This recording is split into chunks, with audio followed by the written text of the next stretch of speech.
Most people think the opposite of love is hate, but they are wrong. The opposite of love is indifference. When someone spends their time and energy trying to bring you down, they are actually investing in your importance. They've made you the center of their thoughts, the focus of their plans, and the measure of their own success or failure. You should be flattered that someone considers you significant enough to oppose. Now, you need to learn how to use their obsession with you as fuel for your own advancement. There was a woman named Elena who worked the night shift at a major corporation, emptying trash cans and cleaning offices while the executives slept peacefully in their beds. Night after night, she walked through those corridors, invisible to the very people who would later fear her name. But Elena was not just cleaning. She was studying, she was learning, she was positioning herself for something that would shock an entire industry. You see, while everyone else was focused on climbing ladders and making noise, Elena understood a fundamental truth that most people never grasp. The most dangerous person in any room is not the one shouting the loudest or making the biggest threats. The most dangerous person is the one who moves in complete silence, who observes everything, who speaks little, and who strikes with precision when the moment is perfect. Today, Elena sits in the corner office of that same building, not as the cleaning lady, but as the chief executive officer. How did she get there? Not through luck, not through connections, not through politics. She got there by mastering what I call the 7 silent but deadly ways to neutralize anyone who stands in your path to greatness. Your enemies are counting on you to be loud. They are betting that you will announce your plans, reveal your strategies, and telegraph your moves, like an amateur boxer who shows his punch before he throws it. They want you to argue with them, to defend yourself, to get emotional, to react to their provocations. Because when you do these things, you give them exactly what they need to defeat you. But what if you refused to play their game? What if instead of being reactive, you became strategic? What if instead of being loud, you became silent? What if instead of defending, you started positioning yourself for attacks so subtle, so calculated, that by the time they realize what is happening, it is already too late? This is not about being passive. This is not about being weak. This is about understanding that the greatest warriors in history won their battles before they ever stepped onto the battlefield.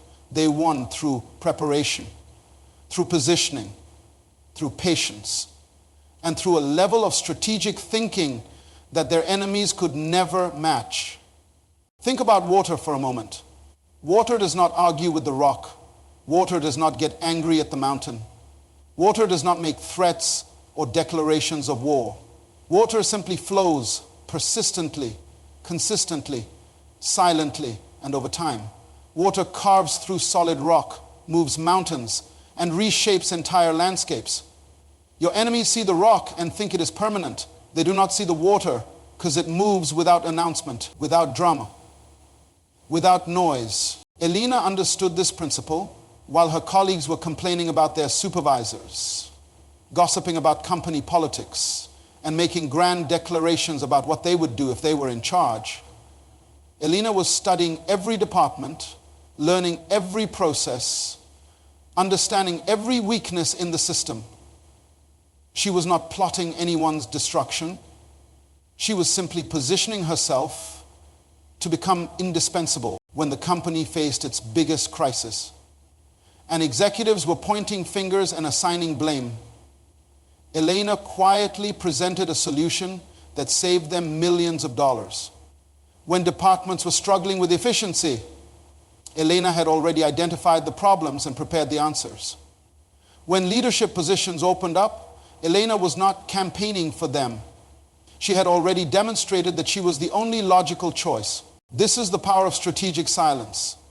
While your enemies are busy being enemies, you are busy becoming unstoppable. While they are focused on bringing you down, you are focused on rising up.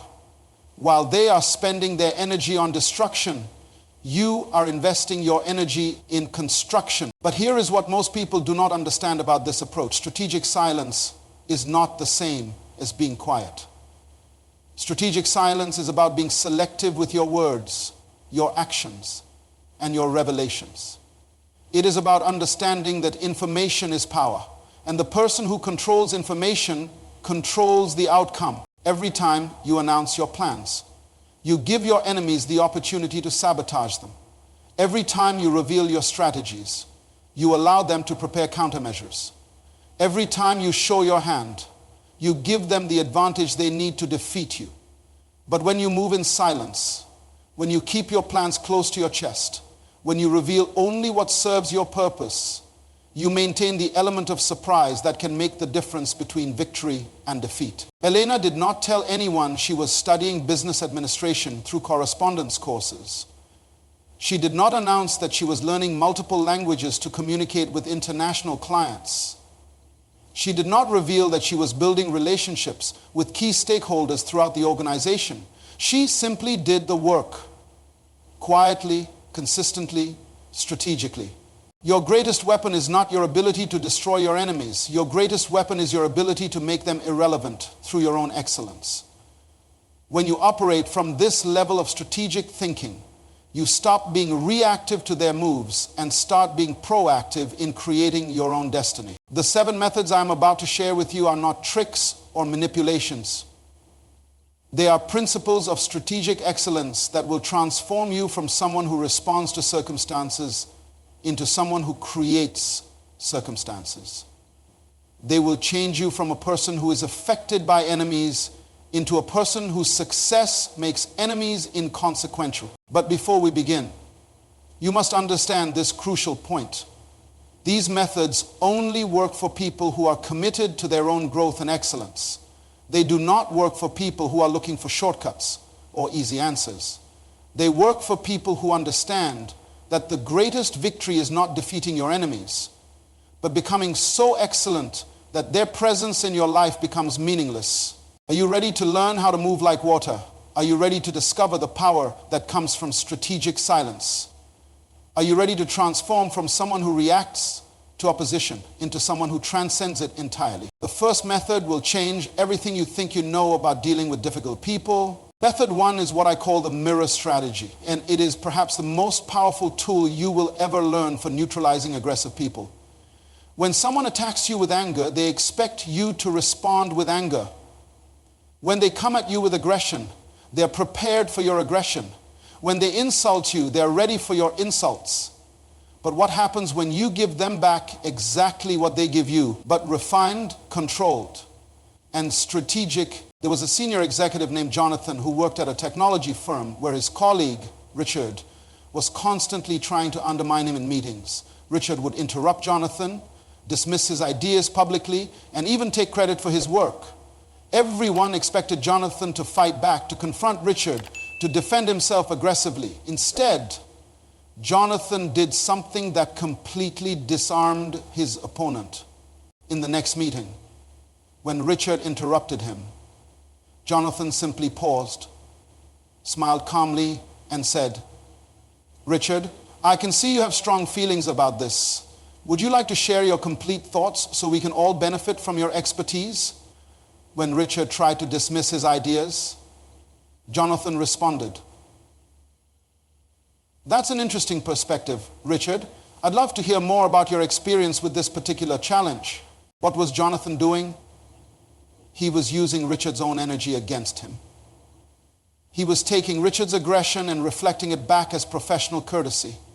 He was turning Richard's interruptions into opportunities to expose Richard's lack of substance.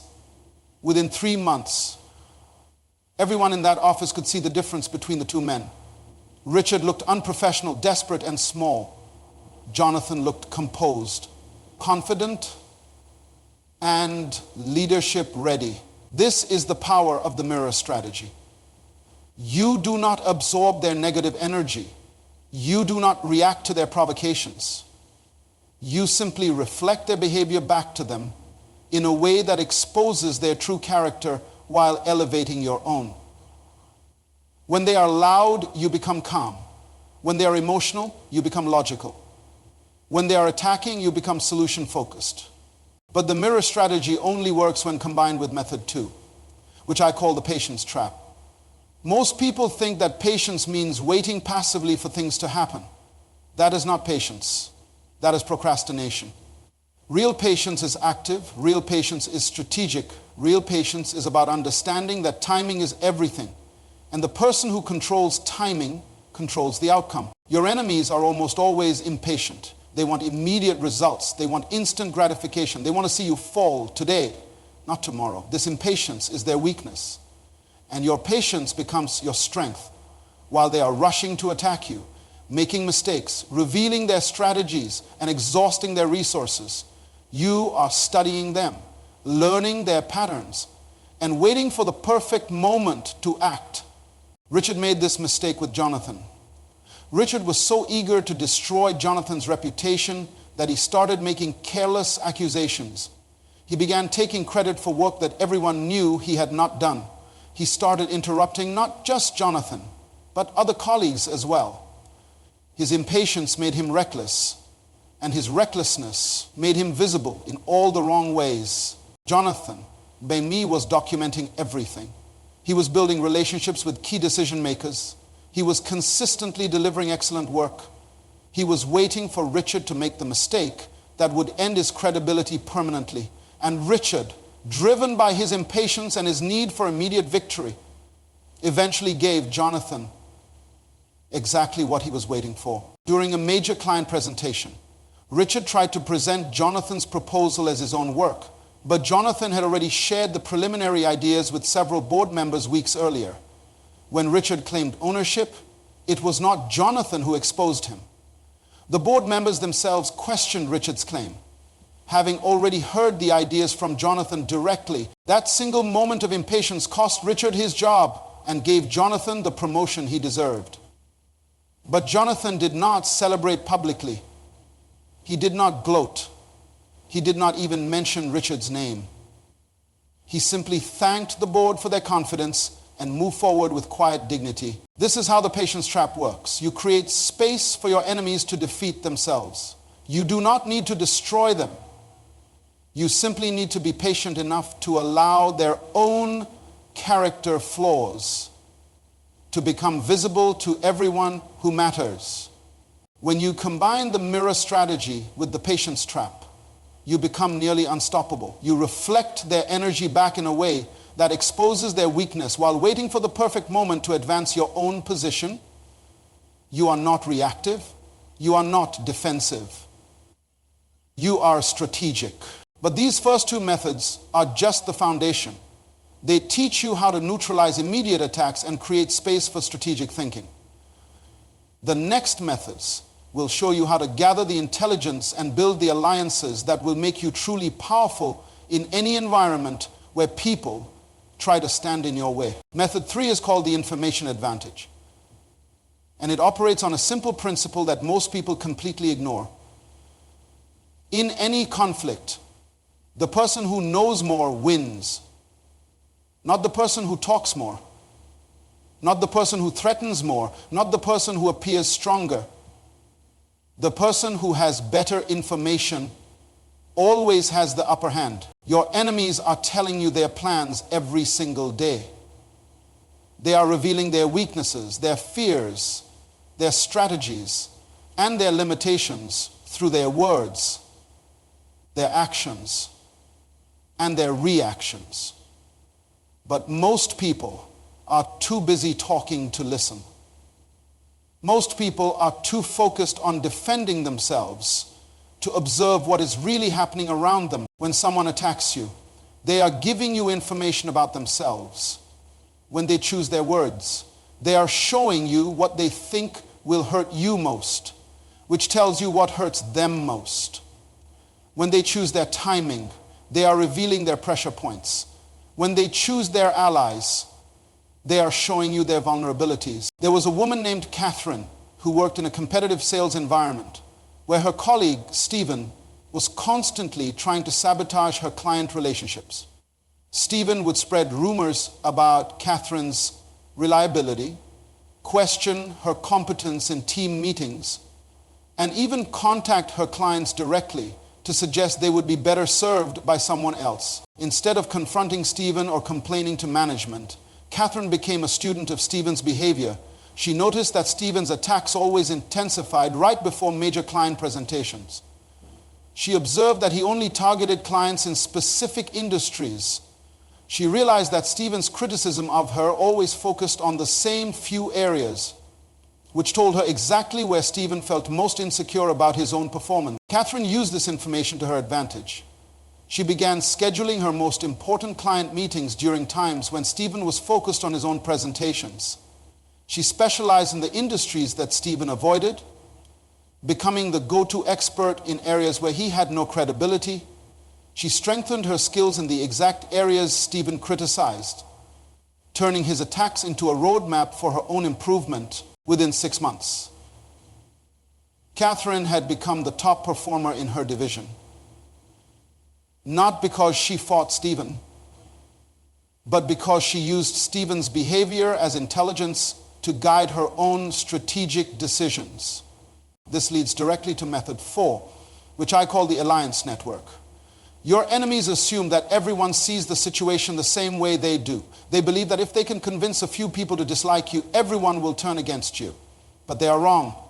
While they are focused on creating opposition, you can be focused on building genuine relationships with people who matter. Catherine understood this principle perfectly. While Stephen was busy trying to poison people against her, Catherine was building authentic relationships throughout the organization. She was helping colleagues solve problems without expecting anything in return. She was sharing useful information. She was celebrating other people's successes. She was becoming someone that people genuinely wanted to see succeed. The brilliant thing about this approach is that you do not need to say anything negative about your enemies. You do not need to defend yourself against their accusations.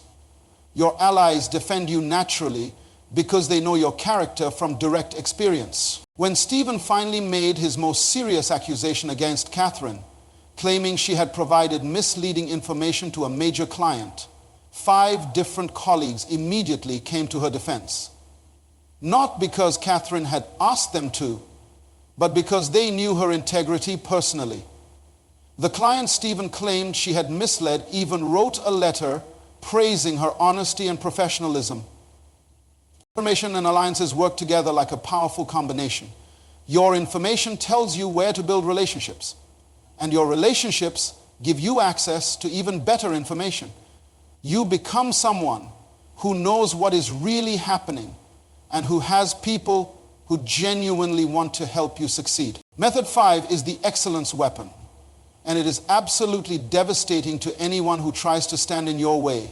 Your enemies can attack your character. They can question your motives. They can spread rumors about your personal life. But there is one thing they cannot touch when you master this method. They cannot argue with exceptional results. Excellence is not about being perfect. Excellence is about being consistently better than what is expected, consistently more reliable than what is normal, and consistently more valuable than what is required. When you operate at this level, your enemies find themselves in an impossible position. They cannot criticize your work because your work speaks for itself. They cannot question your competence because your competence is visible to everyone. There was a project manager named Antonio who worked for a construction company where his supervisor, Gerald, seemed determined to make his life difficult. Gerald would assign Antonio impossible deadlines, give him insufficient resources, and then criticize him publicly when projects faced challenges. Gerald was clearly hoping that Antonio would fail, quit, or give up. But Antonio understood something that Gerald did not expect. He understood that every impossible challenge was actually an opportunity to demonstrate capabilities that his enemies did not know he possessed. Instead of complaining about the deadlines, Antonio developed more efficient systems. Instead of accepting insufficient resources, Antonio found creative solutions that actually saved the company money instead of making excuses when problems arose. Antonio took responsibility and fixed things quickly within a year. Antonio's projects were finishing ahead of schedule and under budget, while other departments were struggling with delays and cost overruns. When Gerald tried to take credit for Antonio's innovations, the senior executives already knew where the improvements were coming from because they had been watching the results closely. The beauty of the excellence weapon is that it forces your enemies to either acknowledge your superiority or reveal their own pettiness. Gerald could not continue criticizing Antonio without looking foolish to everyone who was seeing Antonio's results. Gerald's attacks became so obviously motivated by jealousy that he ended up damaging his own reputation far more than he ever damaged Antonio's. But excellence alone is not enough. You must combine it with method 6, which is emotional discipline. This is perhaps the most difficult method to master, but it is also the most powerful. Emotional discipline means that you never let your enemies see you lose control, even when they are doing everything possible to provoke you. Your enemies want you to get angry because angry people make mistakes. They want you to get defensive because defensive people look guilty.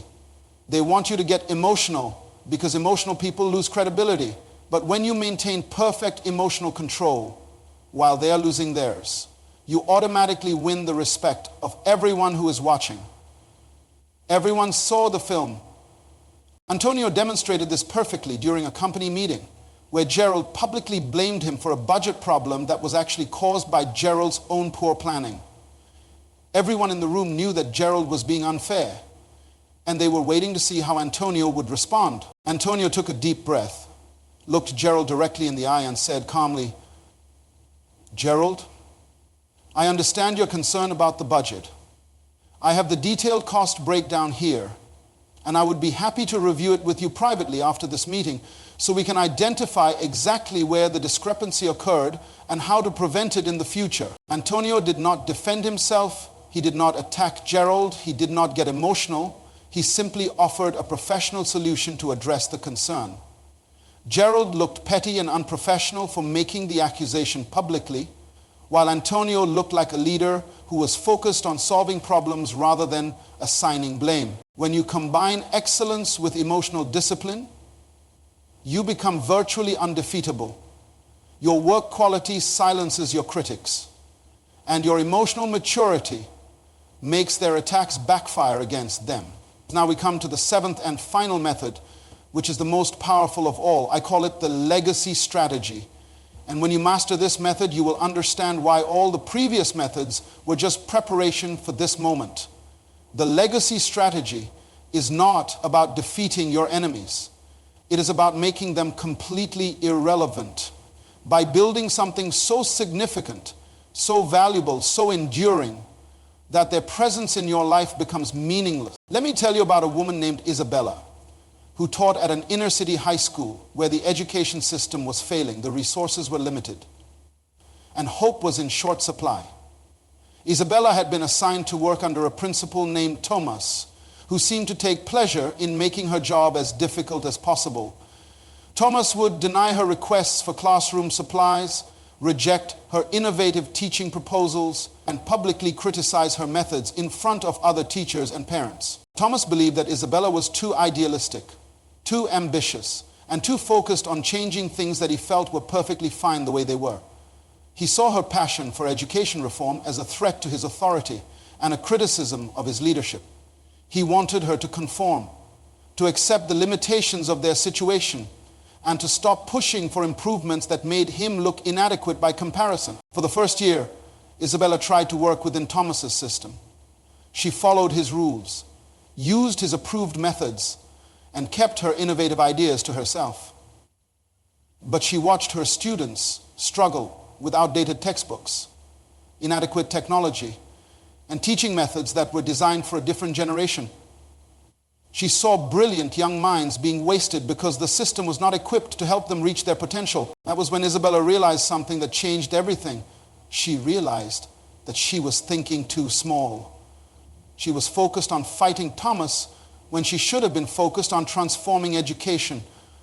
She was worried about his approval when she should have been worried about her students' futures. She was playing defense. Isabella stopped asking Thomas for permission and started creating solutions. When he denied her request for new computers, she wrote a grant proposal that brought 20 new laptops to her classroom. When he rejected her proposal for an after-school tutoring program, She partnered with the local library to offer free tutoring sessions for any student who wanted to attend. When he criticized her for spending too much time with struggling students, he developed a peer mentoring system that helped advanced students teach concepts to their classmates. But Isabella was just getting started. She began documenting everything she was doing, measuring the results, and sharing her methods with teachers at other schools. She started a blog where she wrote about innovative teaching techniques. She created video tutorials showing other educators how to implement her strategies in their own classrooms.